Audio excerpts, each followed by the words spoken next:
네, 안녕하세요. 원가 관리에게 34시간 정도 되나요? 네, 강의 드리게 될 장우석 회계사입니다. 입문 과정으로, 기본 과정으로 이제 한 3개월 정도 강의를 드리죠. 대다수는 세무사 공부를 위해서 모이신 분으로 느껴지시니까 앞서 김순철 회계사가 간단한 오리엔테링을 드렸죠. 모자람이 있었던가요? 네. 통상 연간 과정으로 이제 진행이 되는 아이파 학원의 이제 세무사 과정으로의 공부를 본다면 두세 가지 특징이 있죠. 첫 번째가 오늘 시작이 되셨겠지만 첫날이어서 오늘은 한 6시간 정도 강의를 드리죠. 이제 다음 주부터는 스케줄표 보셨겠지만 9시간 정도 연강을 합니다. 7년 전에 강의를 처음 의뢰받고 이렇게 운영합니다 얘기를 들었을 때 말도 안 된다 얘기했던 경우에요. 어떻게 9시간 동안 텐션을 유지하면서 집중도를 높여서 강의를 들을 수 있겠습니까? 쉽지 않습니다. 충분하게 예습과 복습을 하셔야 재미있게 또 뭔가요? 충분한 내용을 이해하면서 진도가 나갈 수 있을 테니까 그거 한번 공부하시겠다 그러면 좀 계획을 잡아보시면 좋을 것 같고요. 두 번째는요, 요 정도네요. 원가관리 얘기로, 강의 드릴 수 있는 주말을 이제 활용해서 재직 과정에 계신 분들이 많으니까, 강의를 드리니까, 원가관리 얘기를 30시간 남짓해서 강의를 해달라. 그래서, 말도 안 된다. 통상, 학교에서 한 2학기 정도 강의를 하고 있습니다. 원가 얘기 한 학기, 관리 얘기 한 학기 해갖고요. 학교 한 학기 이제 거리가 한 48시간 정도 되니까 한 100시간 정도 강의해야지 할 수 있는 걸 34시간으로 해달래요. 그래서 말도 안 된다 그랬더니 7년 동안 강의하면서 보니까 되더라고요. 어찌됐든 문제는 뭔가요? 재직과정이 계신 분들의 공부 과정이니까 밀도 있게 수업이 진행이 되기 때문에 처음 시작하는 마당에 당부드리고 싶은 건 빠지시면 안 됩니다. 수업시간. 여타 이제 대학 강의나 또는 교양 강의가 아닌 입장에서 얘기 드렸듯 굉장히 과목별로 해갖고 컨텐츠리하게 강의를 에센스만 강의를 드리는 입장이니까 관련해갖고 한 번 빠지면 연결이 안 될 거예요. 추가적으로 지금 촬영하고 있는 동영상 복습을 하고 와야지 안 돼요. 통상. 모르겠습니다. 젊은 분들은 인강 이게 좀 익숙해갖고 되는지 모르시겠는데 저도 마찬가지로 강의를 드린 입장이지만 강의를 듣는 경우가 여러 있죠. 여러분들이 세무사가 되신다면 똑같습니다. 회계사, 세무사, 변호사 해갖고 업데이트 교육을 해야 됩니다. 법적으로. 회계사 같은 경우에 40시간 강의를 듣는데 다 온라인으로 강의를 들어요. 40시간 강의 듣는 게 80시간 걸리더라고요. 뭔가요? 듣다가 심심하면 이제 퍼즈하고 다른 일 하다가 또 틀어놨다가 이거 공부가 아니에요 결코. 그래서 온라인은 그야말로 관혼상제 이런 것들 때문에 빠졌다 그러면 한번 복습 영상을 보겠다 또는 출퇴근할 때 공부하면서 듣겠다 이게 아니고선 한번 빠지면 동영상으로 이제 뭔가요? 커버하면 되지 커버 안 돼요. 그래서 한 번 빠지고 두 번 빠지면 이제 완주를 못하는 경우가 많이 있습니다. 그래서 이 교육과정에 다른 교육과정과 다르게 특색이요 컨텐츠리하게 짧은 기간 동안에 압축해서 강의가 된다는 거 인지하신다면 이제 오늘부터 제가 강의를 들으실 땐 그 계획에 맞게끔 특별한 경우가 아니면 빠지지 않게끔 한번 공부하시겠다 생각하시고 가급적 예습보다는 복습은 꼭 한번 하시겠다 생각하시고 접근하시면 맞습니다. 어떤 형태로 리서치를 하시고 또 세무사 공부를 시작하셨는지 모르겠는데 여타 뭔가 여러 자격시험들이 있죠. 옆에서 강의하고 있는 경영주사라든가 추가적으로 재경관리사 이런 시험하고 비교되면 안 되는 게 세무사 시험입니다. 여타의 자격증은 어떤가요? 있어도 도움이 되지만 뭔가 있다고 해서 돈벌이가 되는 건 아니에요. 플러스 알파지만 추가적으로 뭔가 그걸 갖고 업을 하는 게 아니죠. 세무사는요. 이걸 타이틀하다 하시면 여러분들의 이름으로 사무실 차려서 돈을 벌 수 있는 자격증입니다. 그런 자격증이 몇 안 남았죠. 의사나 변호사, 뭔가요? 로스쿨 또는 의학 전문대 돈을 차발라가 공부 안 하면 안 되는 경우로 이제 바뀌었고요. 제가 볼 땐 회계사와 세무사 정도가 유일하게 이제 남은 그런 자격증이 아닐까 싶어집니다. 그렇다면 뭔가요? 요 주말에만 강의 9시간, 뭔가요? 출퇴근하신다고 합격이 보장이 될 수 있는 경우 있겠을까요? 안 됩니다. 세무사 공부를 하시는 분들이시니까 조금은 평일에 우리 9시간 일주일에 강의가 된다면 15시간 정도는 복습을 하셔야 됩니다. 그래서 뭔가요? 하루에 3시간 정도 공부하시겠다 이렇게 생각하시고 1년을 준비하시면 내년도 4월달에 거의 99% 개런티하는 게 1차는 합격을 하실 거예요. 2차는 조금은 차이가 있습니다. 공부량을 더 확보해야 되니까. 그래서 빠지지 마시고 혹여 부득불 빠지셨다 그러면 필히 뭔가요? 동영상 복습 영상을 갖고 복습하시고 매주 공부하는 내용에 대해서 한 주 공부는 여러분들이 중고등학교 공부했던 거 생각하시면 딱 맞잖아요. 책을 손에서 놓는 순간 공부가 안 되는 겁니다. 끊어짐이 있기 때문에 재직하시는 과정이지만 뭔가 하루에 3시간씩 공부하시겠다. 요 각오 필히 하시면서 시작하시길 당부를 드립니다. 잔소리가 길었던 건 매번 처음 뵐 때 얘기를 드려요. 저도 은행원을 4년 하다가 회계사 공부를 한 사람이니까요. 여러분들 입장에서의 타선지석이 되실 거예요. 4년 공부, 4년 은행 다니다가 IMF 맞아갖고 지금은 아니지만 은행원이 비전이 없겠다 생각이 들어갖고 한 2년 공부를 했죠. 그래서 은행 퇴사일이 회계법인 입사일이에요. 충분히 이해가 되시겠죠? 재직하면서 공부했다는 경우입니다. 그러고 본 다음에 세무사 시험보다 회계사 시험은 공부량이 한 2배가 넘어요. 한 모습을 보여드리는 경우에요. 다만 많다는 건 아니라는 건 인지하시면 맞습니다. 제가 다녔던 은행도 마찬가지로 제 전에도 그런 사람이 없었고요. 그 이후에도 없었습니다. 물론 세무사는 여러 개 있었는데 회계사는 쉽지 않다는 건 얘기하지만 불가능하지 않다는 걸 보여드리는 경우예요. 그럴 경우 생각하시면 되겠죠. 얘기했던 제가 공부했던 방법이요. 하루에 3시간 공부를 했습니다. 그래야 뭔가요? 회계사네 이렇게 타이틀을 붙일 수 있는데 부끄럽지 않은 경우가 되겠죠.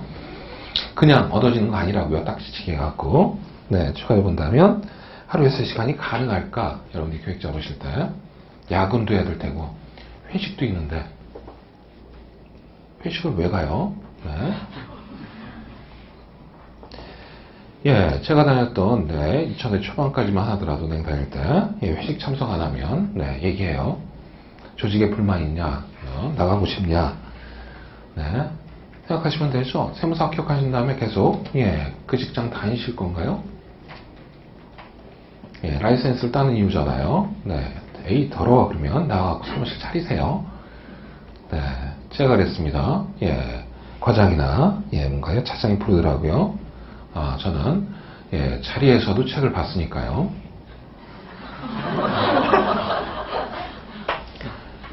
은행에 불만이 있냐? 얘기했습니다. 불만 있습니다. 회계사 공부합니다. 그랬더니 붙으면 나갈 거냐? 나갈 겁니다. 끝이에요. 못 자르더라고요. 감이 없으시군요. 그런 각오로 하시면 되세요. 그게 아닐 것 같다 그러면 얘기했듯 주말에만 여기에 출퇴근하시겠다 생각하시면 100% 합격 안 됩니다. 미리 얘기했듯 그런 자격증이 아니에요 절대. 관련해 갖고 한번 독한 마음을 먹고 회식 같은 거 참석하지 마시고요. 추가적으로 일요일날 수업인데 그 중에 요즘 별로 없는데 일요일날 결혼식 같은 게 있다. 가지 마세요. 친구 관계 끊길 텐데요. 아니요, 돈만 보내면 됩니다. 추가해 본다면 특히 경사는 뭔가요? 돈만 있으면 되지 누가 온지 확인 안 합니다. 오히려 이제 나이 들어갔고요. 조사는 꼭 얼굴을 보여드려야 되는 경우인데 관련해 갖고 그건 그야말로 요령껏 하시면 되겠죠. 어찌됐든 수업 빠지지 말고 하루에 한 3시간 정도 공부하신다면 100% 내년도에 1차, 내후년도에 2차 합격하실 수 있습니다. 예, 다만 목표를 잡으실 때, 예, 좀 나은 공부량이 있기 때문에 내년도에 따닥! 예, 4월달에 1차 합격하고 8월달에 7월달에 네, 2차까지 합격해야지. 예, 불가능합니다. 재직과정은 네, 관련해갖고 예, 스텝 바이 스텝으로 하시겠다고 생각하시고 거기에 첫 발을 오늘 디딘다고 생각하시면서 예, 마음을 예, 가다듬어 보시죠. 자, 우리 예, 세무사 1차로 본다면 네, 뭔가요? 앞서 공부했던 재무회계, 네, 추가적으로 저와 같이 공부하는 원가 관리회계 두 과목을 합쳐갖고 회계학 하나의 예, 뭔가요? 과목을 시험을 봅니다. 추가적으로는요, 네 과목 시험을 보죠. 세법, 네, 뭔가요? 100점짜리로 추가적으로 재정학과 상법을 이제 공부하게 될 텐데, 예, 기본 과정은 일단 가장 중요한 세 가지 과목인, 네, 뭔가요? 재무회계, 원가관리회계, 그 다음에 세법을 공부하게 되죠. 재정학과 상법은요, 네, 굳이 보면, 예, 세무사가 왜 공부하는지를 모르겠어요. 네, 굳이 본다면, 익히 알고 계시듯, 세무사협회가 우리 공인회계사협회를 자꾸 견제하다 보니까, 네, 공인회계사 과목을, 예, 다 시험법에 포함시키려고 가장 대표적인 게 뭔가요? 토익입니다. 왜 세무사 시험을 토익 점수를 요구하는지요? 왜요? 예, 여러분들이 이제 세무사님이 되신다면, 네, 상대하는 기업은요, 거의 90%가, 예, 개인 사업자분들, 자영업자분들이에요. 거기 가서 영어 쓰면은, 이 세무사 건방지네 그래갖고, 잘려요. 회계사는 영어를 써야 돼요. 예, 외국계 기업들, 예, 영문 보고서나 컨퍼런스 컷 같은 걸 해야 되기 때문에. 근데 왜 굳이 세무사 시험도 토익 점수를 요구하는지 얘기했듯, 회계사협회를 견제하면서 우리도 예, 가이드라인이 있어야 되는 거 아니냐 해갖고 시험 보고 있습니다. 자, 저희가 해드리지 못하는 경우니까 필히 700점. 전문분들은 대다수가 예, 제가 강의하고 있는 대학에서는 마찬가지지만 졸업할 때 800점 이상의 토익 점수는 다 요구하기 때문에 점수가 있을 테고요. 혹여 연세가 있으셔서 네, 토익 점수 안 받았다 그러면 어떻게 보면 제일 급합니다. 네. 토익 점수 있고요. 추가적으로는 재정학이요. 공공경제학입니다. 경제학 전체가 아니라 네, 미시경제 중에 공공경제학을 다루는 경우인데 예, 이걸 왜 공부하는지 모르겠어요. 여러분들이 국세청에 들어가서 기획재정부에 들어가고 뭔가요? 예, 세법을 만드는 네, 재정 역할을 하는 것도 아닌데 어찌됐든 예, 공부하게 되고요. 회사법 조금 필요하긴 하겠지만 굳이 세무사가 하는 게 아니죠. 여러 가지 등기 절차나 이런 것들은 법무사들이 하는 경우니까요. 예, 두 과목 재정학 상법은 또는 회사법 또는 행정소송법 선택 과목이지만 불필요하긴 하지만 어쨌든 1차에서 네 과목으로 시험 봅니다. 다시 본다면 세법도 100점, 네, 그 다음에 재정학도 100점이에요. 자, 여러 가지 설명을 드렸겠지만, 네, 재직 과정에서 시험을 예, 합격하시겠다면 제 경우로 봐도 그렇겠고요. 뭔가요? 요령껏 하셔야 돼요. 전략적으로. 세무사니까 난 세법만 파겠다. 네, 합격이 안 돼요. 네 과목 다 예, 꽈락 없이 40점 이상 평균 60점이 돼야 되니까. 맞나요? 그럼 어떤가요? 작은 시간을 투자해갖고 최대의 성과를 얻을 수 있는 게 딱 맞겠죠? 여러분들의 목표는 네, 뭔가요? 어떤 경우인가요? 커트라인으로 합격하는 게 가장 효율적인 공부라는 게 아시겠죠? 이해되시나요? 세무사 일자를 수석하겠다. 아무 의미 없어요. 예, 물론 제 때에는 예, 회계사 1차 수석했다 그러면은 신문에도 공고를 해줬어요. 이름을 예, 알려주면서 네, 50명 요 정도 뽑을 때는요. 요즘은요 600명 750 뽑는데 1차는 합격자 명단도 안 나와요. 어찌됐든 네, 수석할 필요 없겠다고요. 설마 나는 수석하려고 했는데 예, 그런 생각하는 분 없으시죠? 예, 1차는요 필히 평균 60점 해갖고 커트라인으로 딱 예, 합격하는 게 제일 효율적인 공부입니다. 예, 제가 그랬거든요. 커트라인으로 합격. 네. 수험 공부할 때 얘기하는 게 그거예요. 1차는 문 닫고 들어가는 게 가장 현명합니다. 문 열고 들어갈 필요 없으세요. 자, 그러기 위한 전략을 한번 알려드려보죠. 자, 세법이요. 세무사니까 세법 열심히 공부하셔야 됩니다. 물론 2차에서는 네 과목 중에 3과목이 세법이니까요. 다만 2차하고 1차는 다른 건 1차를 합격해야 2차 공부를 할 수 있는 경우니까요. 이런 목표는 무조건 내년도에 4월달 1차입니다. 세법은요, 어떨 것 같으세요? 대다수, 한 12년간 제가 대학에서 강의하고 있지만 학교에서 학생들한테 강의할 때 세법을 가장 어려워해요. 저도 학부 때 공부하면서 그렇게 했던 기억이고요. 왜요? 다 외계어잖아요. 네, 경험하지 않았던 내용들. 근데 대다수가 재직자 입장에서 뭔가요? 용어들이 학부 때처럼 뭔가요? 생경하지 않기 때문에 쉬운 것인 양 느껴져요. 문제 뭔가요? 세법 공부의 가장 큰 문제점이죠. 강의실에서 들을 땐 이해하는 것 같아요. 또 실무 경험이 있다면 더더군다나 문 열고 나가면서 다 까먹어요. 시험장 가고는 점수가 안 나와요. 나는 다를 텐데 뭔가요? 통상 매년 난이도에 따라 다르지만 작년으로 볼까요? 2017년도 세무사 1차 합격 내역을 본다면 정확한 통계치 난이도 비슷합니다. 응시한 사람 중에 75%가 세법 꽈락이에요. 40점이 안 돼요. 나는 그 75%에 아닐 것이다. 아닐걸요? 아닐걸요? 세법은요, 투자 효율성이 떨어져요. 1차로 본다면. 한 문제 맞추기 위해서 하루를 공부해야 된다면 다른 과목은 그게 아닌 과목들이 있다고요. 그래서 세법에 너무 1차 공부할 때 많은 시간을 투자하면 내년도 1차 합격이 어렵습니다. 자, 회계학이요. 저같이 공부할 원가관리회계 포함해갖고요. 40문제 중에 25문제가 재무회계, 15문제가 저같이 공부하는 원가관리회계입니다. 작년도가 특히 또 회계학이 어려웠어요. 똑같은 경우겠죠? 작년도가 한 80% 가까이 회계학이 꽉 나왔습니다. 쉽지 않겠다는 느낌이 드시죠? 마찬가지 경우에요. 여러분들은 실무 경험이 있기 때문에 직관적으로 회계학이 어렵지 않다 느껴지는데 학부생들 생각하면 딱 맞아요. 학생들 뭔가 경영학과 제가 강의할 때 교수끼리 교수회의할 때 얘기해요. 수포자가 수능 볼 때 많이 있던 경영학과 학생들이 회포자들이 많아요. 회계를 포기해요. 마케팅이나 인사관리 쪽 숫자 안 들어가는 만 공부한다고요. 쉽지 않아요. 어렵게 나오고요. 그래서 일단 4과목으로 본다면 회계학과 세법을 뭔가요? 나는 올인하겠다 그러면 내년도 1차는 필히 재직과정이 있다면 합격하기 어렵습니다. 재정학 상법이에요. 그래서 재정학 상법은 뭔가요? 경제학과 상법을 본다면 딱 맞겠죠? 암기 과목입니다. 암기하시면 돼요. 범위가 작고 그러니까. 그래서 그 2과목이 80점 이상 나올 수 있게끔 암기를 하시면 되고요. 암기는 다독이 한다나 기초라는 게 크지 않으니까요. 지금 공부하는 처음 시작점 1월부터 공부할 이유가 없겠죠. 그래갖고 내년 4월달에 맞춰갖고 뭔가 5, 6월달 정도 시작이 될 겁니다. 충분히 암기할 수 있을 거예요. 충분하게.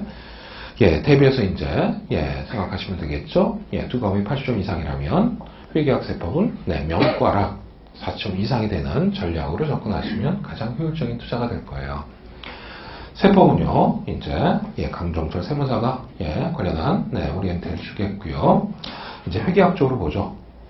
작년도에 이제 회계학 꽈락이 많았던 이유도요. 뭘까요? 이제 2과목이니까 재무회계, 원가관리회계 어디에 원인이 있었을까요? 재무회계입니다.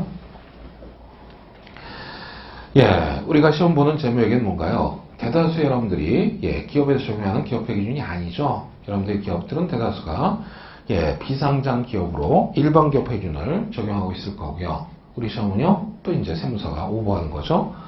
한국재택국제회 기준을 근간해 갖고 시험을 보게 됩니다. 미묘하지만 많은 차이가 나타나고요. 더더군다나 이제 올해 같은 경우는 어떤가요? 중요한 기준서가 많이 개정이 돼갖고요. 큰 기업들도, 당장 다음 주에도 제가 컨설팅 해야 될 부분일 텐데, 관련해갖고 컨버전 작업 많이 하고 있습니다. 금융상품 기준서 또는 수익인식표에서 바뀌어갖고요. 이게 알고 계시던 뭔가요? 아시나요? 대손상업비 이런 것들 없어졌습니다. 손상차손으로 바뀌었고요. 대손충당금이 아니라 손실충당금 개정 쓰기로 했고요. 단기매매증권 이런 표현이 없어지고, 뭔가요? 당기손익, 공정가치 측정 금융자산 이렇게 명칭을 하기로 했고요. 길기도 해요. 네. 어찌됐든 기업회 기준 또는 국제 기준 계속 재개정되고 있고요. 굉장히 이론적으로 파고 들어가는 형태로 이제 바뀌고 있기 때문에 재무회계 25문제 맞히기 쉽지가 않아요. 어렵습니다. 네. 뭐 어떻게 되나요? 네, 전략 얘기했지만 기승전 뭘까요? 원가관리회계 회계학 여러분들이 꽈락을 맞지 않기 위해선 15문제 나오는 원가관리회계 이쪽에서 10문제 이상을 맞추셔야 꽈락을 면할 수 있다. 회계학에 점수 나온다 생각하시면 될 겁니다. 뭐예요? 결론이요. 원가관리회계를 재밌게 열심히 공부하셔야 되겠다는 경우입니다. 물론 학교에서는 지금 제가 재무회계를 강의하기 때문에 그때는 재무회계가 중요하단다 이렇게 얘기하지만 자, 어찌됐든 수업 목적으로는 누구든 얘기합니다. 원가관리 얘기가 가장 중요하다. 1차에서 얘기했듯 15문제라면 10문제 이상 맞춰야 될 테고요. 2차는요. 만점 받아야 돼요. 세법 준수가 워낙 짜게 나오기 때문에 그래서 전략 과목입니다. 말 그대로. 다만 기본과정 강의할 때 제일 여러분들한테 뭔가요? 어떤 과목, 세 과목 중에 어떤 게 어려워요? 얘기하면 100% 피드백 오는 게 원가관리 얘기예요. 이게 얘기했던 학생들과 재직자의 차이인 것 같아요. 네, 왜 어렵습니까? 얘기하면 수학인데요. 원가관리 얘기. 이제 보실 거예요. 수학이 아니라 산수라는 거. 두 번째는요. 용어가 외계어인데요. 똑같아요. 학부과정에 있을 땐 재무회계나 원가관리회계나 세법이나 다 외계어예요. 그 중에 세법이 외계어가 많고요. 실상 맞죠? 근데 요거죠. 대다수의 기업들 실무를 하고 계시는 경험에선 세법이요. 하다못해 이제 좀 있으면 여러분들한테 재무팀이 아니어도 요청하겠죠. 연말정산 한다고 소리 내라고 홈택스 들어가서 연말정산 간소화 서비스 요즘 뭔가요? PDF 파일로 이제 다운받아 보시니까 좀 편해졌네요. 그래서 연말정산 알아요. 근로소득에 대한 원천인수도 알고요. 학부생은요. 그 말도 다 생경한 거예요. 다시 생각해보죠. 처음 보는 단어는 다 어렵고요. 쉽지 않은 경우입니다. 그래서 문제인 것 같아요. 결론은요. 원가관리 얘기가 어렵다고 여러분들이 피드백 주는 건 대다수의 기업에서 뭔가요? 원가 담당자는 몇 명 안 되고요. 소규모 기업은 원가 결산도 제대로 안 하죠. 안 하잖아요. 누가 해요? 사장님이 하잖아요. 올해 자금 요렇게 맞추자. 이교만큼 내기 위해서.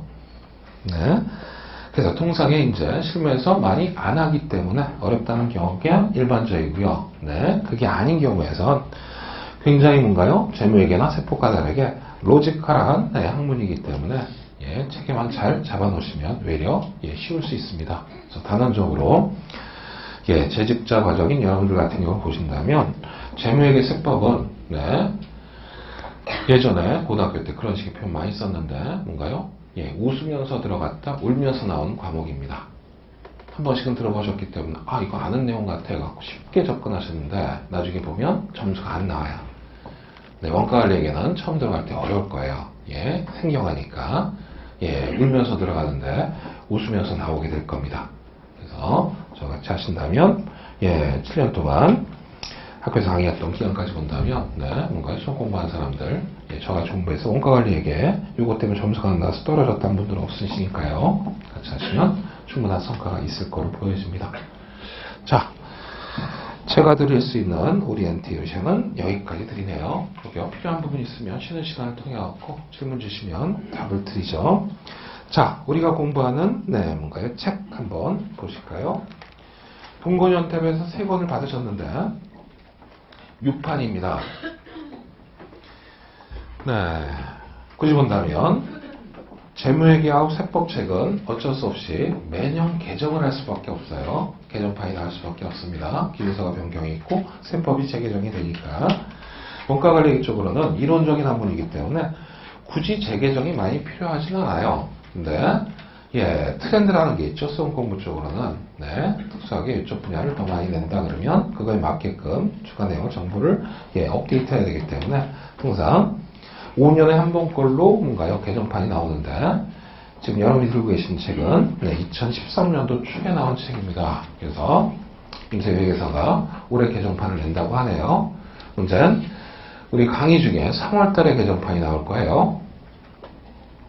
그래서 아마도 개정판이 나오면 교재를 무상으로 교환을 해드릴 경우일 겁니다. 다만 편제나 내용이 바뀌진 않아요. 얘기했듯 더 심도 있는 뭔가요? 최근 수험에 맞는 트렌드로 전개가 되는 경우라고 생각하시면 될 테니까 이 책을 쓰는데 무방합니다. 자, 그 와중에 세 권을 분과이 되어 있는데 저와 같이 이제 기본과정 34시간 강의 드릴 건 본책이요. 가장 두꺼운 책입니다. 여기에 이제 각각의 챕터별로의 이론적인 내용과 예제와 연습 문제가 수록이 되어 있습니다. 추가적으로는 작은 책의 분권 내용 보시면 연습 문제 해답집이 있어요. 각 챕터별로 이제 본책에 있는 연습 문제에 대한 해설입니다. 해설. 이 해설책은요, 나는 좀 독하게 공부하시겠다 그러면 가시는 길에 휴지탱고 버리세요. 왜요? 해답책 눈으로 읽는 건 공부하는 게 아닙니다. 여러분들이 손으로 풀어야 될 테니까요. 얼마나 몇 분이나 걸리시는지 한번 생각해 보죠. 나중에 교환해야 될 테니까 버리면 안 되겠구나. 그 다음 분권책은요, 객관식 기출문제집입니다. 얘기했듯 공부과정에서 1, 2차를 다 내용을 같이 뭐예요? 공부하는 경우겠지만 1차, 2차의 시험 준비가 다른 거는 익히 알고 계시듯 1차는 객관식이고요. 2차는 주관식입니다. 객관식과 주관식은 전혀 달라요. 접근하는 어프로치가. 어찌됐든 우리는 1차가 더 가중이 될 테니까 과거 한 14년치, 12년치 정도의 연습, 객관식 기출문제집이 있어요. 2013년도에 나왔으니까 2012년도 것까지 이제 새로운 개정판 칠판이 나오면 2017년도까지 기출문제가 이제 수록이 되겠죠. 자, 그 객관식 기출문제집은 요 과정에서 검토할 수가 없습니다. 시간상. 그래서 뭔가요? 요 과정 3개월이 끝나면 종합반 해갖고 이제 5과목 얘기했던 재정학과 상품을 포함한 과정이 시작될 땐 시간 지수가 한 60시간 정도 저한테 배정이 될 거예요. 그때 이제 공부하는 책이니까 다음 주부터는요, 종가관리에게는 두꺼운 본책만 갖고 오시면 됩니다. 자, 내용을 한번 볼까요? 책을 펴시면 모든 책은 책이 여러분들의 손에 또는 눈에 빨리 익혀야 되는 경우가 크겠죠. 원가관리에게는 크게 24개의 챕터로 구성이 되어 있습니다. 차례를 보시면 되겠다고요. 차례상에 24개 챕터고요. 각각의 이제 그룹으로 본다면 5개의 파트, 1부, 2부, 3부, 4부, 5부까지 구성이 되어 있네요. 우리가 공부하는 원가 관리 회계라는 전체 내용입니다. 그래서 본다면 하나하나 보겠지만 원가회계는요, 크게 제조기업 입장에서의 제품원가 산정, 그걸 통한 매출원가 계산, 이쪽에 포커스가 좀 많이 맞춰집니다. 그래서 제품원가 계산, 이게 2부에서 이제 주로 다루게 될 제주가 될 거예요. 2부 해갖고 3장부터 해갖고요, 10장까지 이제 구성되는 게 보여집니다. 관련해서 3장 뭔가요? 제조기업의 원가의 흐름. 4장 뭔가요? 원가 배분과 보조 부분의 원가 배분. 그 다음에 개별 원가 계산, 종합 원가 계산. 그 다음에 뭔가요? 결합 원가 계산. 공성품에게 결합 원가 계산. 변동 원가 계산. 그 다음에 활동 기준 원가 계산까지요. 되시나요? 제품 원가 계산. 요거 하나 있고요. 원가회계와 다름이 없는 관리회계라는 표현이 있네요. 이름표 그대로예요. 원가회계는 작은 범위에서 제품원가 계산 설정하겠다. 정확한 제품원가 산정해야겠죠? 그래요? 재무결산이 이루어지니까. 자, 재무결산된 자료를 갖고 우리는 어떤 형태로든 경영진이 경영관리를 위해서 필요로 하는 정보들을 산출해내야 됩니다. 그게 관리회계예요. 그러면 경영의 과정을 볼 때 경영과정은 요거죠. 플랜드 C. 피드백까지요. 경영 원론을 공부하셨다면 1928년도 프랑스 경영학자 페이올이 추천한 경영의 수장 과정입니다. 기업 경영을 하는 건 계획 잘 짜고요. 계획대로 잘 실행해내고요. 그걸로 끝나는 게 아니라 뒤돌아봐야죠. 잘했는지. 예. 그 다음에 뭔가의 피드백 과정이 계속 연속되더라. 이 과정에 관리라는 걸 하기 위한, 경영을 하기 위한 정보를 줘야 될 텐데 그 정보와는 수단들이에요. 기업 입장에서 계획하는 걸 여러 가지로 얘기하지만 한 번씩은 들어보셨던 예산을 짠다 얘기하는 경우죠. 버짓, 예산. 이것도 중요한 항목이 될 테고요. 두 번째, 각각의 단계별로 우리는 관리적인 활동을 해야 될 텐데 그 관리적 활동은 크게 의사결정한다고 얘기합니다. 그래서 의사결정을 검토하게 될 거예요.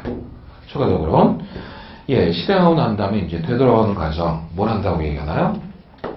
성과평가요. 현대 경영에서 가장 중요한 게 요거예요. 일한 것만큼 보상을 적절하게 해주는 체계를 만들어야 기업의 성과가 좋아진다고요. 맞죠? 네. 요 세 가지 주제, 우리는 여러 가지 회계 정보, 이게 필요할 텐데, 그 정보를 이용해서 예산 잘 짜고요. 경제적 의사결정 잘하고요. 그 다음에 성과평가 잘하는 걸 우리는 체계적으로 공부해야 되겠다는 얘기입니다. 그래서 통상 의사결정론이 11점부터 15번까지 아마 구성이 되어 있을 거예요. 추가적으로는 예산과 성과평가 항목이 16점부터 21점까지 이제 정리가 됩니다. 추가적으로는 마지막 5부는요 22점부터 해갖고 24점까지 해서 전략적 원가관리다, 전략적 성과평가다 얘기하는데 현대 경영에서 전략을 빼놓으면 시체예요. 모든 게 다 전략적으로 이제 접근을 해야 된다는 의미에서 얘는 경영 이론이에요. 교수회 할 때마다 매번 얘기합니다. 제가 공부했던 뭔가요? 80년 후반의 경영학 그 중에 원가관리 얘기는 지금 여러분들이 공부하는 이 책으로 본다면 뭔가 요 정도 요 책의 반 정도밖에 안 됐어요. 근데 얘기하는 게 그거죠. 교수회 할 때 요즘에 원가관리 얘기를 보면 모든 경영학 학문 중에 숫자 들어가는 건 다 원가관리 얘기 다 해갖고 되게 모아놓은 것 같아요. 인사 쪽에서도 보상 시스템, 숫자 들어가는 거, 관리에서 공부합니다. 마케팅에서 가격 결정 이론, 원가관리에서 또 공부해야 될 내용이겠고요. 생산관리에서 시간 관리 또 공부를 합니다.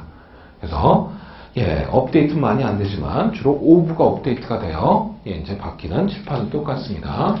그래서 오래 공부하신다 그러면 원가관리의 책이 계속 두꺼워지는 걸 느끼게 되실 거예요. 한 권으로 끝내십시오. 자, 대비해서 이제 우리가 공부할 내용은 이 전반을 다루는 오늘 1, 2장이요. 원가관리회계 전반적인 내용에 대한 설명을 한번 보시면 되겠죠. 자, 그 와중에 맨 앞장이 있나요? 페이지 넘버가 없어갖고요. 우리 세무사 1차 기출문제 경향을 한번 볼까요? 회계사 시험가들에게 세무사 시험의 원가관리의 특징은요. 세무사 1차 기출문제 출제 경향하고 왼쪽에 정리가 되어 있죠. 홈페이지에 있는 1장부터 24장까지 내용에 대비해서 어떤 특징이 있나요? 1, 2장은 그 단독주의로 시험 문제는 안 나오겠고요. 오늘 공부한 내용은 3장부터 이제 문제가 나오는데 거의 고르게 분포가 되고 있죠. 고르게 분포가 되고요.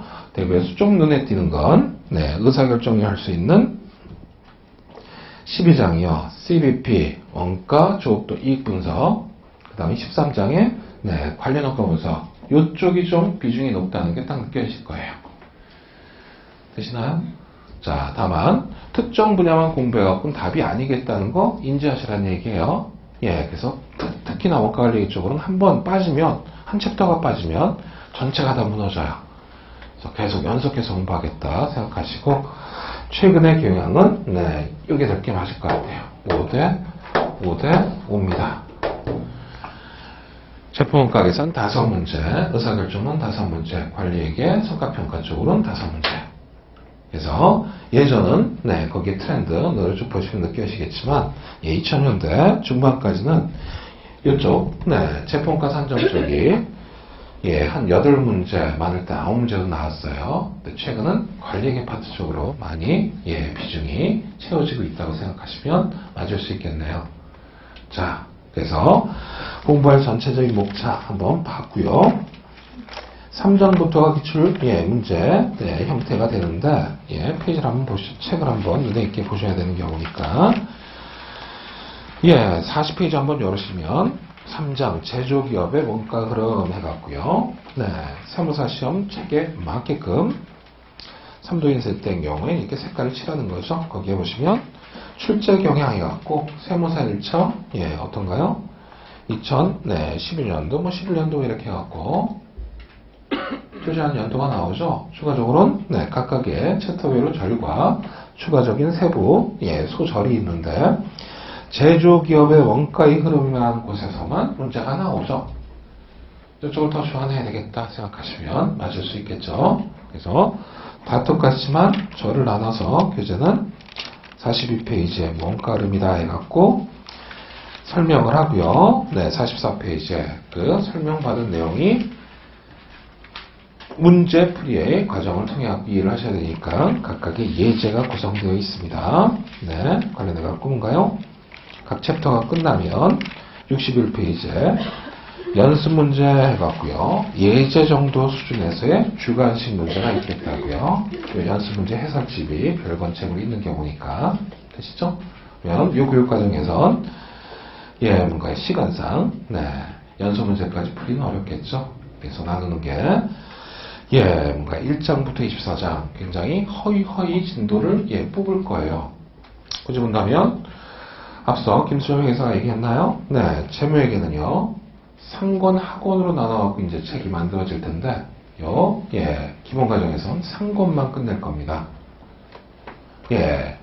세법은요 크게 부가세법 그 다음에 뭔가요 소득세법 그 다음에 법인세법이 있죠. 제일 쉬운 세법이 뭔가요? 실무하시니까 부가세가 가장 쉬운 세법이에요. 가장 이론적이고요. 그래서 부가세법을 주안해서 강의를 할 거예요. 종합소득세 또는 소득세, 개인소득세 잠깐 포함시키고 가장 어려운 법인세는 아마 기본 과정에서 강의하기 어려울 거예요. 저는요 생각한 게 그거죠. 요거죠. 똑같은 개념에서 원가액 관리하기 있을 때 요 과정에서 원가액에만 강의를 할까? 34시간이니까 여러가지 이제 시행착오를 하면서 생각한 건 그게 아니겠다. 전반적인 걸 다 알아야지 이제 뭔가 의미가 있다는 의미에서 아까 얘기했던 예제를 위주로 해갖고요 1장부터 24장까지 진행을 다 할 겁니다. 그래서 거의 한 주에 1장이나 2장이 나가야 될 테니까 어느 정도 속도로 나가는지가 느껴지시겠죠? 그게 여러분을 위해서 도움이 되실 거예요. 그래서 뭔가요? 아까 전략적인 과목이라고 얘기했던 경우가 더불어갖고 기본 과정에서 뭔가요? 세 과목을 공부하는데 그 중에 어느 정도의 가중을 보겠냐 그러면 개인적으로는 원가 관리계를 50% 이상 비중을 두시면 이제 종합반 뭔가요? 심화반에 들어가고 5과목 체제가 될 때 세 과목 중에 원가 관리계는 그래도 이제 자신이 있어 해갖고 깊이를 더 채워나갈 수 있는 부분이 될 겁니다. 그렇게 한번 생각하시죠. 자, 머뭇거릴 시간이 없어서요. 뭔가요? 오리엔테이션은 이 정도로 끝내고요. 이제 챕터를 바로 들어가죠. 2페이지입니다. 1장 원가 관리액의 개념 해갖고요. 세 개의 절로 구성이 됐군요. 관련해서 회계, 의의와 분류, 그 다음에 원가 관리액의 의의와 내용, 상격과 세적의 비교를 통해서요. 일단 여기 계신 분들은 기초적인 회계 지식은 다 있는 거 맞으시죠? 회계 원리 정도는 충분히 뭔가요? 검토가 될 수 있었던 분들이 맞으시죠? 아닌가요? 나는 차변 대변도 구별 못한다. 몇 번 느끼지만 손들라 그러면 안 들어요. 서로 간에 이제 강의가 원활하려면 피드백이 원활해야 됩니다. 저하고의 약속은 제 팁 중에 하나예요. 강의할 때 안 바뀌더라고요. 자꾸 되묻는 버릇이 있어요. 그러면서 그래서 처음 듣는 분들은 짜증난다. 내가 이해 못하는 자꾸 이해를 강요한다 해갖고 어찌됐든 틱은 어쩔 수가 없습니다. 바꿀 수가 없어갖고요. 다른 건 아니겠고요. 내가 안다 모른다에 대한 반응만 해주시면 됩니다. 큰 소리를 치는 게 아니라 아는 내용이면 아시죠? 그러면 고개를 가볍게 끄덕거리시면 돼요. 아니고 나는 전혀 이해를 못하겠다 그러면 손을 흔들거나 인상을 쓰거나 피드백을 주시죠. 제일 강의 어려운 게 뭔가요? 아무 표정이 없을 때 강의가 어려워요. 최근에 뭔가요? 지난주 가장 핫했던 게 정현이라는 테니스 선수였죠. 조코비치가 얘기했던데 마치 벽을 보면서 테니스를 치는 것 같다. 그 말을 들으면서 얘기 듣겠던 경우입니다. 아무 피드백이 없을 때 강의가 벽을 보면서 강의하는 이런 강의가 원활하지가 않아요. 자, 어찌됐든 원가 관리에게는 느껴지듯 뭔가요? 재무회계보다 더 상위적인 학문이라고 보시면 맞으세요. 쉽게 얘기해서 재무회계는 재무 결산을 통한 재무제표를 만드는 과정이라면 관리회계는 특히나 그 재무제표를 주물럭주물럭 할 수 있어야 되는 학문이라고 보면 맞겠죠. 그래서 기초적인 회계식이 없다면 오늘 시간이 한 6시간 정도 강의를 드리니까요. 온라인으로라도 회계원리 강의를 좀 들으셔야 됩니다. 좀 연배가 있으신 분들 같은 경우엔 예전하고 전혀 회계 시스템이 달라요. 국제기준 시스템이. 그래서 업데이트 받으셔야 됩니다. 그래서 창피할 게 아니고요. 회계원리는 요 재무나 세무 쪽에 대한 공부를 할 때 가장 베이직한 내용이기 때문에 그게 정리가 안 됐다 그러면 사상 누각이에요. 하나하나 이제 채워나가는 것도. 그러면 다 외워버리면 되지. 느끼시게 될 거예요. 내 머리의 메모리가 생각보다 크지 않다는 거. 뭔가요? 하나를 들여보내면 두 개가 빠져나가는 게 느껴져요. 어찌됐든 회계적인 기초지식 좀 미리 채워놓길 바랍니다. 그래서 1장에서는요 우리가 향후 공부할 내용 간단하게 얘기했지만 그 프레임을 좀 잡아보려고 합니다. 같이 한번 3페이지의 내용을 보도록 하죠. 자, 우리는 원가 관리회계를 공부할 텐데요. 그 원가 관리회계를 포함해서 회계가 뭔지를 한번 정해야 되지 않을까요? 회계입니다. 통상 다 일본식 용어들이죠. 회계 쪽이 특히 그래요. 차변, 대변 이런 것들 다 일본식이에요. 차라는 자산을 표현하는 차와 뭔가요? 부채를 표현하는 대 이 개념으로 쓰고 있죠. 회계 똑같습니다. 일본식 용어인데 여러분들이 하고 있는 경우죠. 회계가 뭔가요? 우리 회계학, 재무회계, 원가관리회계 이런 타이틀을 붙여 공부하게 될 텐데 회계가 뭐냐고요?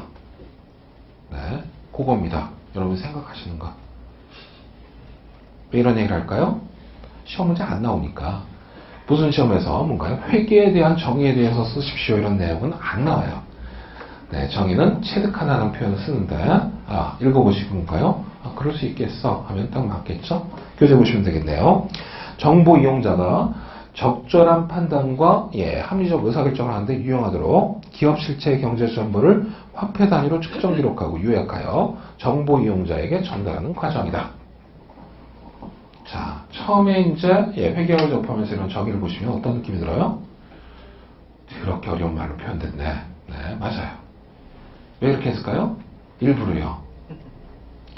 그럼 어렵게 정의를 해놔야 뭔가요? 포괄적인 정의가 될 수 있겠고요. 또 어떤 경우인가요? 회계 세무사가 위대해 보이잖아요. 회계학 교수가 뭐 있는 것 같아 보이고요. 이렇게 생각하는 건 필히 처음 공부하실 때 체득하셔야 됩니다. 정의는 정의일 뿐이에요. 체득하시라는 건 뭔가요? 그 한 단어 한 단어가 중요한 게 아니라 의미로서 이제 받아들이시면 되는 경우겠죠. 정리해보죠. 회계 여러분들 알고 계시는 거. 기업이 있습니다. 통상 자본주의 경제 시장 내에서 가장 중요한 경제 주체죠.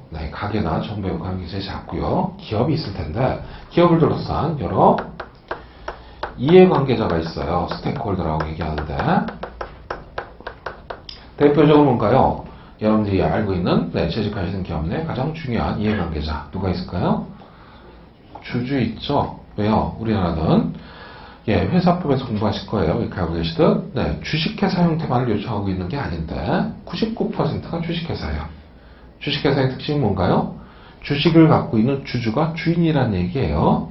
어찌됐든 그 주주 이리저리 알고 있듯 여러분들도 주주가 될 수 있죠. 삼성전자 주주 뭔가요? 한 주 사면 됩니다. 문제는 뭔가요? 한 주가 300만 원인 게 문제죠. 어찌됐든 주주가 되면 그 기업에 대한 재무적인 정보 관심 없으세요? 이해관계자가 되는 겁니다. 또 뭔가요? 은행들이요. 그 기업에 대출해줬으면 네, 이해관계자 되는 거 아시겠죠? 관심을 기울인다고요. 또 거래처들 대다수가 여신 거래를 하잖아요. 외상으로 거래를 하는데 예, 그 기업에 대한 관심 없겠습니까? 당연히 관심을 기울이겠죠. 그래서 회계는 뭐냐고요? 요 이해관계자한테 그 회사의 정보를 예, 제공하는 네, 뭔가요? 예, 과정을 의미합니다. 어떤 정보일까요? 재무정보예요. 그러면 우리 기업의 예, 경영성과 또는 재무상태가 어떻다. 예, 재무정보를 말로 풀어갖고 쭉 써줄까요? 예, 올해 딱 그러네요. 2017년도 뭔가요? 삼성전자 연결 기준으로 한 250조 정도의 매출액이 발생이 됐고요. 영업이익이 한 70조 정도 됐습니다. 네, 똑같은 반응이에요. 나하고 관련없는 숫자죠. 나한테 100만 원이 클 뿐이에요. 네, 이재용이가 많이 받든 뭐하든 네, 어찌됐든 자, 그 기업의 재무정보를 예, 경영성과나 예, 재무상태를 다 말로 써갖고 A4지로 풀어갖고 써준다고 생각해보세요. 답이 있겠어요? 아마 100서가 나올 거예요. 네, 통일된 포맷을 만들어줘야 될 텐데 그게 뭘까요? 재무제표요. Financial Statement. 예, 매출액 250조가 되는 삼성전자도 네, 일정 예, 시점에 재무상태를 알려주는 재무상태표. 네, 일정 기간의 경영성과를 나타내는 네, 포괄손익계산서. 일정 기간의 현금 흐름의 변동을 알려주는 현금 흐름표.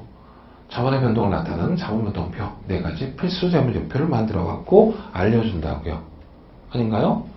네, 추가적으로는요. 예, 그것 이외에 필요한 자료가 있겠다 그러면 주소까지 포함해서 삼성전자의 뭔가요? 예, 재무제표다 보면 한 300페이지 분량이 될 거예요.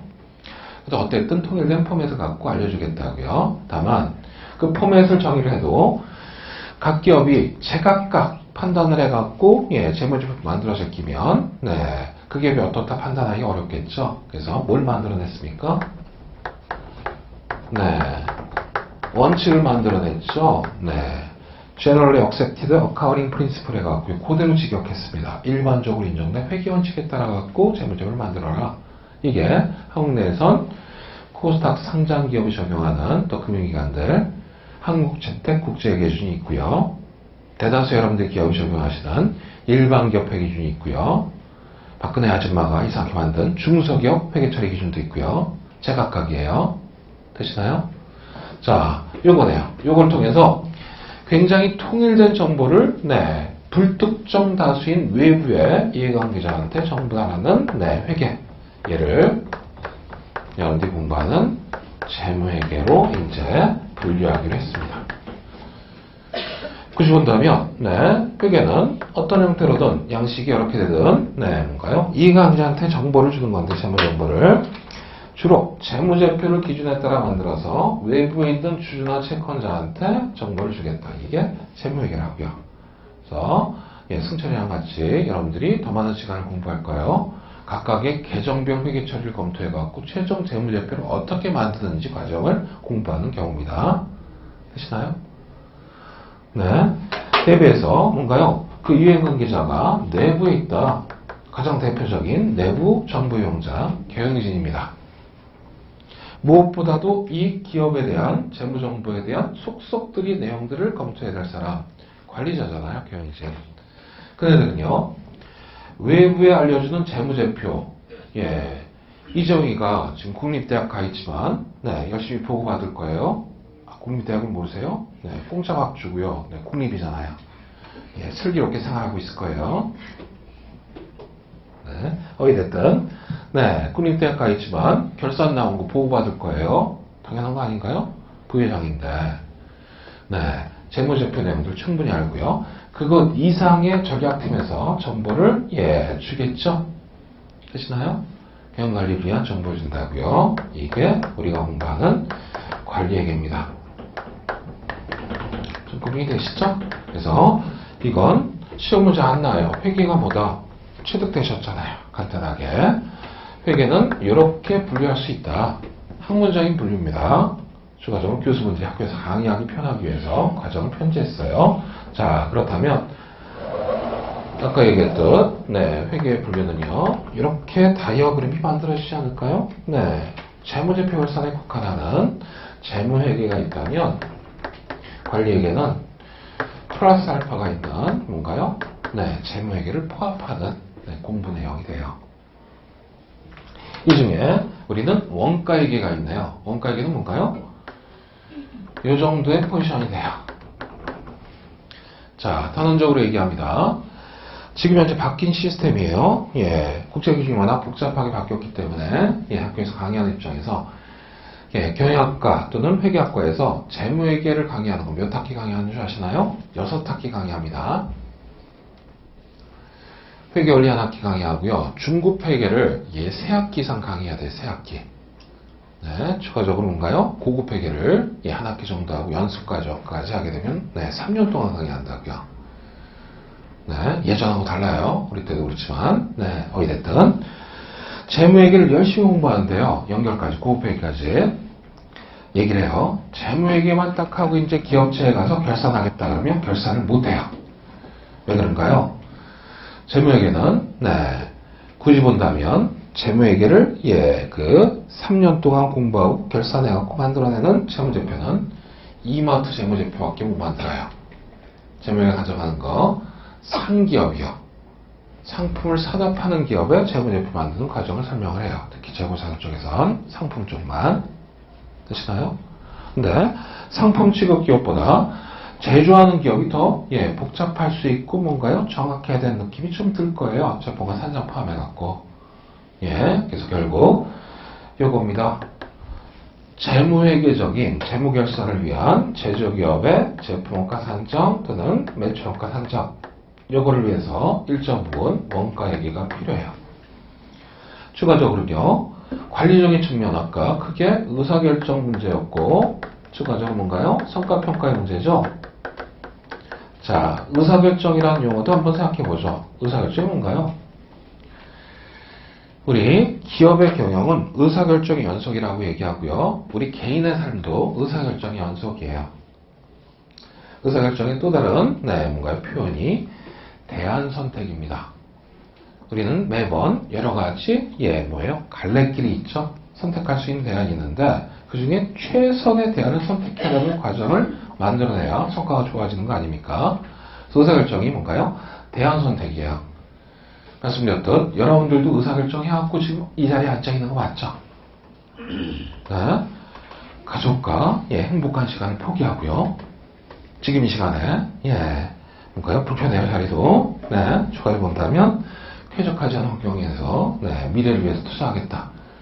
아닌가요? 그냥 누가 등 떠밀려갖고 나오셨나요? 의사결정 하실 거잖아요.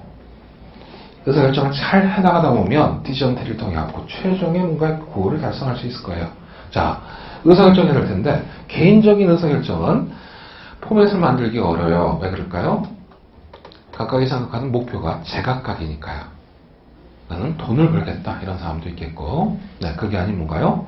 가족 간의 행복이 중요하다 이렇게 생각하는 양반도 있으니까 기업은요 어떨까요? 대안을 어떻게 선택하시겠습니까? 그러면 여러 대안 중에 목표 딱 하나죠. 어떤 기업도 뭔가요? 이익을 크게 만들어줄 대안을 선택하는 경우입니다. 맞나요? 이익은 어떻게 결정하나요? 수익에서 비용을 뺀 거죠. 이제 공부하겠지만 비용과 원가는 같은 개념이에요. 결국 어떤 대안을 선택할지에 대한 의사결정을 위해선 뭔가요? 이 원가 정보가 없으면 안 될 거 아니에요. 그 정보를 주겠다고요. 자, 성과평가 어렵게 생각하면 안 되겠네요. 어떤 게 성과가 좋은 거예요? 이익이 큰 게 성과가 좋은 거잖아요. 아니에요? 여러 사업본부나 또는 여러분 각각의 이제 성과를 평가하게 되면 들어간 비용보다 뭔가요? 성과를 많이 낼 때, 이익이 나올 때 얘도 마찬가지 수익과 비용의 문제잖아요. 원가 정도 필요하겠네요. 결국 관리회계상 최종적인 이익 또는 이익 결론은 아니겠지만 요거를 결정할 때 필요한 원가 정보를 원가회계가 줘야 되겠다는 의미에서 원가회계는 재무회계의 한 발, 또 관리회계의 한 발을 끼고 있습니다. 구분 되시죠? 그래서 회계 의와 분류를 간단하게 봤습니다. 3페이지에 그 내용이 되어 있고요. 4페이지에 여러 가지 표와 5페이지에 그림까지 해서 예, 차가 강의드리고 판수했던 내용과 조금의 형식은 다르지만, 네, 충분하게 볼 수 있는 형태로 나타나네요. 이전은요, 그 원가 관리 얘기를, 네, 좀 더 세분화해서 지금 얘기한 제품 원가 계산, 네, 경영 의사결정, 통제 및 성과 평가로 나눠갖고 이제 구분하는 형태의 모습이고, 6페이지 보시면, 제품 원가 계산 쪽에 산정할 때 하나의 방법만 있는 건 아니겠다는 느낌이 드시죠? 대표적인 용어입니다. 예, 각 기업마다 제품 원가 계산하는 방법은 다 달라야 정상이에요. 왜요? 제품을 만드는 과정이 모든 기업이 똑같지 않기 때문에요. 그래서 우린 이 과정을 통해 한 81가지, 81가지 정도의 원가 계산 시스템을 공부할 거예요. 모든 기업에 적용이 가능하냐? 아니요. 다 커스터마이징 해야 됩니다. 그래서 단원적으로 100개의 기업이 있으면 100개의 원가 계산 시스템은 네, 다 달라요. 그 중에 대표적인 것들 검토하겠다고 생각하시면 되는 경우여서 예, 6페이지, 7페이지 있는 내용은 지금 설명 못 드려요. 각각의 챕터를 공부하셔야 할 테니까. 8페이지, 9페이지도 마찬가지죠. 계획 및 통제 갖고 의사결정과 성과평가 간단하게 설명을 드렸는데 이것도 각 챕터를 통해서 우리가 공부하시면 됩니다. 자, 여기 가나요? 회계의 의의와 회계의 분류 공부했습니다. 다시 본다면 시험 문제 안 나오는 주제는 우리는 수업 목적으로 만났기 때문에 체득한 거로 넘어가면 된다고요. 이걸 따박따박 해갖고 이거 생각하시죠? 네. 아, 혹여 세무사 시험 공부와 관계없이 공부하겠다 이런 분들이 계신가요? 세무사 쪽에 포커스 맞추는 게 안 맞나요? 이거죠? 예, 그렇게 강의 드리는 게 맞을 수 있겠고요. 그건 하지 마십시오. 혹여 세무사 시험을 안 보더라도 그런 분들이 있으셔갖고요. 요 강의를 들어놓으면 도움이 되겠지. 네, 안 돼요. 단원적으로 본다면 네, 중요한 장 차이로 보여도 세무사를 합격한 경우엔 네, 공부량이 굉장히 더 크게 넓혀지고요. 합격할 정도까지 공부가 안 된다면 말짱 도루묵이에요. 자, 요거 생각하면 딱 되겠네요. 영어요.